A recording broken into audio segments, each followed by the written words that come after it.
He smiled at me after I'd mowed next door's lawn after midnight. About a month it was, before I killed him. Beatrice. Never raised his voice, never needed to. He'd say my name like it was a Kalamata olive pit lacerating the roof of his mouth. Beatrice, you did what I asked. Well, I always did what he asked, had done for decades, so I threw a bottle of toilet duck at him. I'd been heading to the downstairs loo with it, lid not tightened as it turned out. Ruined the Saturday shirt he was wearing, salvage from the 90s. Clashing colour-blind patterns from C&A when they were on their last legs. Bought to suggest he was playful when he started telling me he slept with other women. Worn regularly at the weekends to remind him of happier times when his tall tales of cheating made me cry. They never suited him. Those shirts made him look like a walking migraine. The 90s.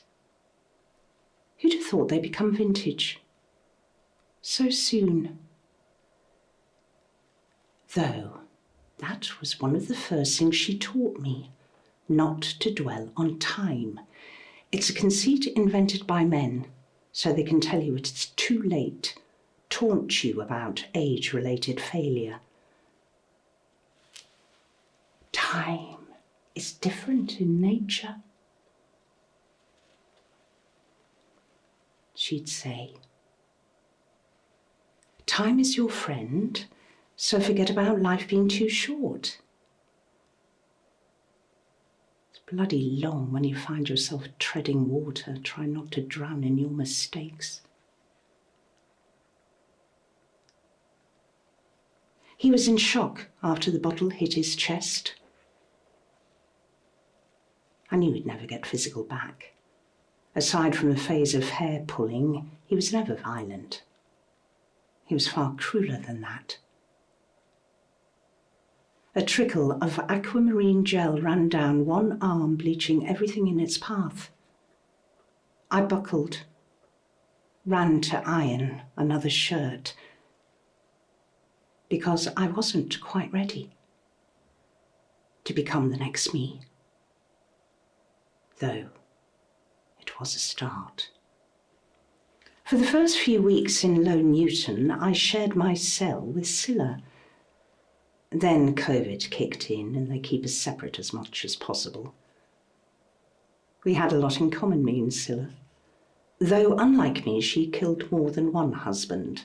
Became a bit of a habit, not necessarily a bad one. I miss her. That 60 cigarettes a day laugh. How she'd cover her alarming farts with coughs. The whistle of her slack teeth. Her humming 70s sitcom tunes like there were lullabies after lights out. Love Thy Neighbour, George and Mildred. I don't miss her swilling out her colostomy bag. An old marriage wound, she'd say if I'd wake up while she was swilling out. Care to see a number 2? Which she thought was very funny. I'd never met Scylla's type before. Bag aside, her bowels were a constant source of fascination for her. Used to be addicted to colonic irrigation. Worshipped Princess Di, so it's not surprising really. She told me the kinds of things her body can hold on to, like an archaeological dig of her life. Shiny stones, a thimble. Once, after the final flush, the tiny arm of a porcelain doll she'd swallowed as a tot. All those years, wedged inside her colon. Gave it to me for good luck after a lung collapsed and they wheeled her off to the infirmary. She brought it in with her. secreted on her person. Didn't ask where. I really don't mind the isolation. There's a serenity to be found here. And imagine the world ending and being stuck indoors with him.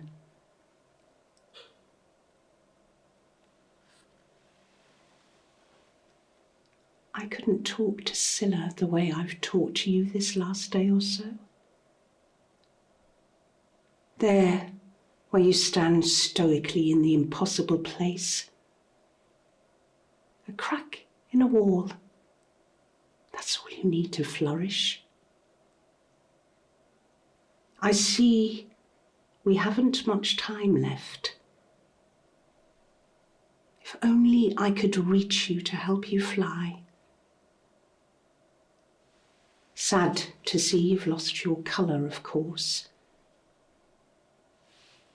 Never wore much of it, colour. Certainly not yours. But I've learned now. I, too, was a sunburst, inside, flaming. She taught me. After I mowed the lawn that night. The house had been empty for months. After Mrs. Pocock got her promotion and moved her brood to Darras Hall, left the place in rack and ruin with a rampaging lawn. He liked our lawn pristine, perfect. Insisted I sort out the mess next door, because the swathes of dandelions would clock and infest us. Well, I couldn't be seen doing the Pocock's dirty work by day. My father ran a celebrated butchering empire built on offal and cheap cuts.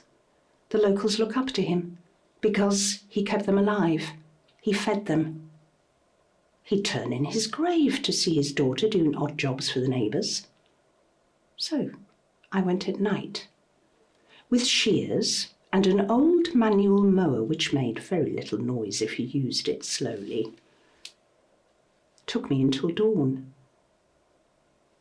when I was certain I saw the Pocock's bathroom light turn on and hurried back.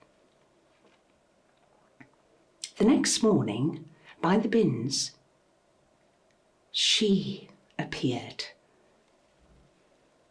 like she'd been carried to my side on a breeze. My height and colouring, age, not so sure. Younger, but wiser. Oh, so familiar. I knew her somehow. I've met you before, I said. Oh, maybe you'll meet me in the future, she replied. Made no sense, but I agreed with her. Reba, short for Reba Chetty, Italian origins. Beatrice is as exotic you get name-wise in Holtwhistle. She was holding my abandoned shears. Explained she was renting the house for a week or so and knew she ought to get the garden in some sort of order before the dandelions seeded en masse. But she could never face it. Decimating dandelions, even beheading one, felt like an act of genocide. They produce 200 papae a piece that will fly and grow into 200 more, and so on. A nation of life in one exquisite flower. They're about resilience and rebirth, Beatrice. Though I'd never told her my name. They should remind us of all the versions of ourselves we can be in one lifetime. How many different versions have there been of you?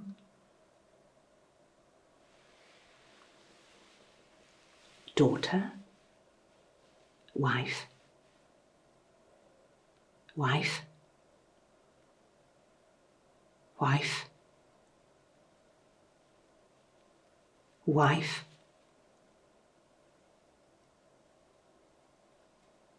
She invited me inside her rented home. As the weeks passed, I started neglecting my expected routine, struggled to hide my tracks while I met Reba for longer each day. She taught me more about Taraxacum officinale, or heat fever grass, devil's milk pale, lion's teeth, dandelion. I'd love wildflowers as a child, press them into Mother's old books, turn them into papery ghosts from which I taught myself the names of all their parts.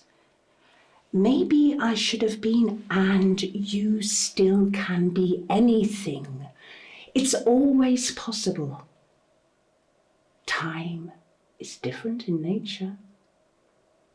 Time can move sideways too.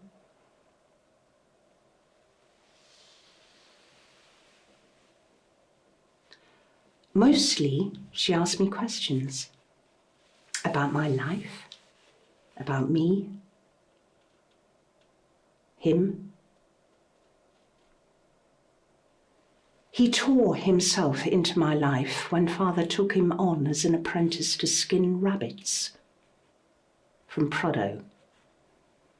Father saw something in him, a feral flair, I imagine. Took him roughly 40 seconds to strip a pelt in one from head to toe. Blood on his glasses, his teeth. The back shop resembled a massacre from Watership Down. Time passed. Father needed a son to take over. Since Mother's womb packed after me, he could only get one by proxy. An arrangement was discussed. I gave up my place on the B.Ed at the Poly. Mother hated Rabbit Boy, though never dared say. Died before the wedding. A misadventure with her medications. I missed her so very much. Even if she'd only ever been half there. No one looks at you like your mother, with awe and wonder. Even if she was too frightened to say what was really going on behind her eyes. Father died soon after, not from a broken heart. Death by meat and 2 veg. A sliver of bone from a rare rib of beef tore his gullet as he swallowed. Carried on eating, unaware that gravy had started to flood his lungs. By the time the ambulance arrived, he drowned. Rabbit Boy was now a man with an empire of butcher shops across the Tyne Valley. Stumbled upon this fortune by his guile and calculation. He was never affectionate or kind. Never seemed to take much notice of me. Now we had the house to ourselves, his regime started in earnest. His fun and games where the rules kept changing. His terror. A child, I kept thinking, a child would come and save me. Give me something to love and look at the way my mother once looked at me. But trying for one came with its own humiliations. Beatrice, he'd say after each ugly coupling. His sweat mingled with the smell of death that dismemberment had embedded into his skin. Meant to mean bringer of joy, isn't it? At least your folk had a sense of humour. He soon stopped touching me altogether. Started telling me as we drifted off to sleep about his conquests with other women. Most of them figments of his imagination, I'm sure. I'd cry when he bragged about his conquests, not because I cared or believed him, but I needed the child. I begged him.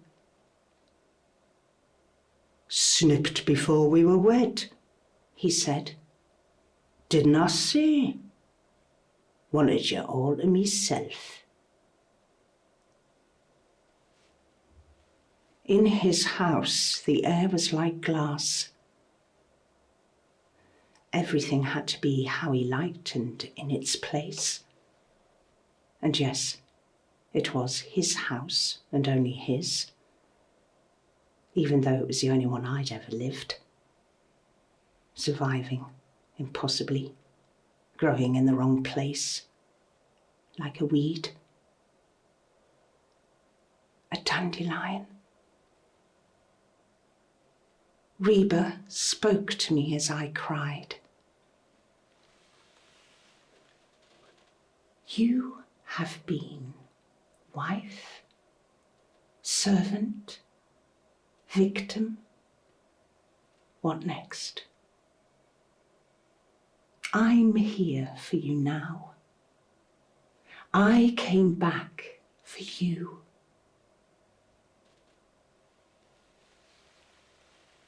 I loved her from the start. As our weeks together passed, time seemed to stand still when she held my hand, our fingers entwined. He never interrupted me or surprised me.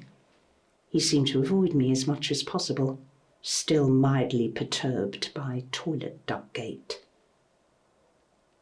Meanwhile, I wanted to be consumed by her, be her.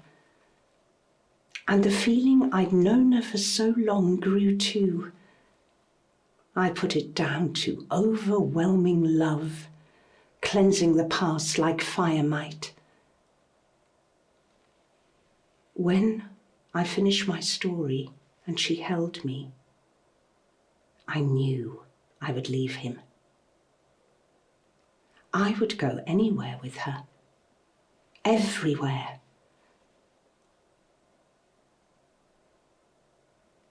What must I do to be with you?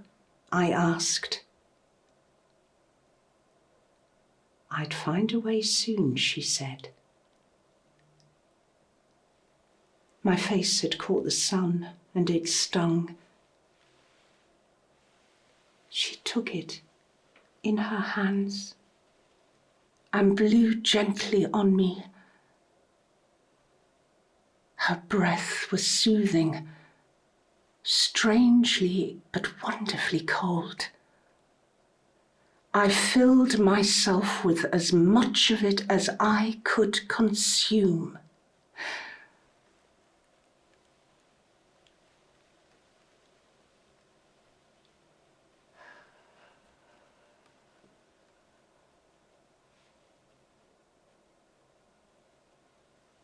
I prepared to wait to find my way. Polished floors, cleaned windows inside and out, eradicated dust. Most of it would probably be my own skin, and I wanted to vanish without a trace.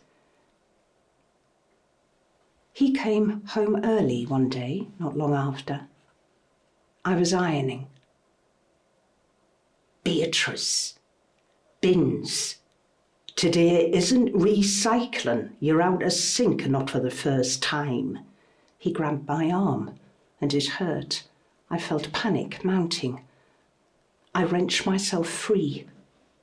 Told him I was leaving in a raging flood of my hate, my hurt, and my love for the woman next door, my saviour.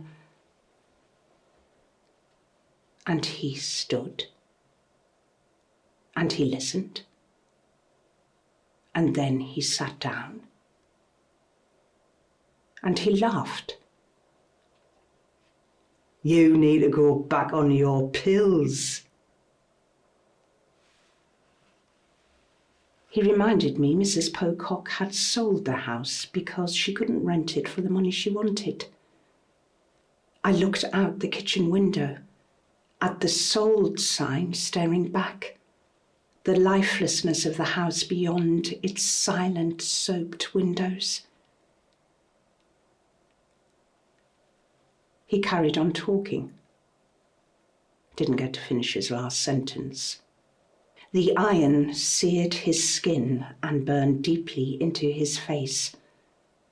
I felt something give. His eye, bursting, a sizzle of hot metal. I struck him twice on the top of his skull, then the other side where I pressed with a new-found strength. By then his brain finally caught up with what was happening and he started to scream, shrill and high-pitched, so hideous I needed it to stop. So I stopped it. Because I discovered dandelions can roar.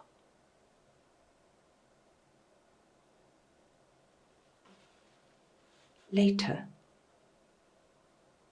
I found myself in the hall. How long? The smell? Something scorched. Oh yes, him. My breath left me as I looked in the mirror. The breath that had recently been hers. I looked younger, alive. I suddenly realized why Reba had been so familiar, why I believed I could be like her. Because the power had always been mine.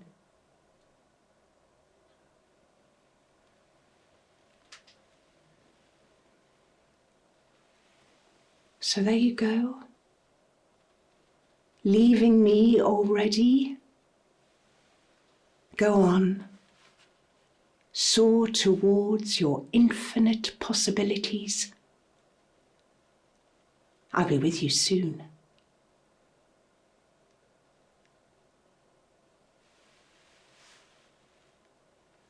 Of course, legal things have been delayed, with the world ending. But there's now been a date set. A long way off, but I can be patient. The law is on my side. Everybody has told me what to say and how to play things. The police, the wardens, my social coordinator, Bryony, who's non-binary. My lawyer, Bart, who looks about 14 but is a bright spark. Mrs. Pocock was the first in line with a character reference. Scylla too, after she came out of her medically induced coma. I don't know how effective that will be, Scylla, I said, since you're only one small nudge down a flight of stairs from being a serial killer. I say the same things to them whenever I'm questioned, again and again. I still love him. I live for the day he'd love me.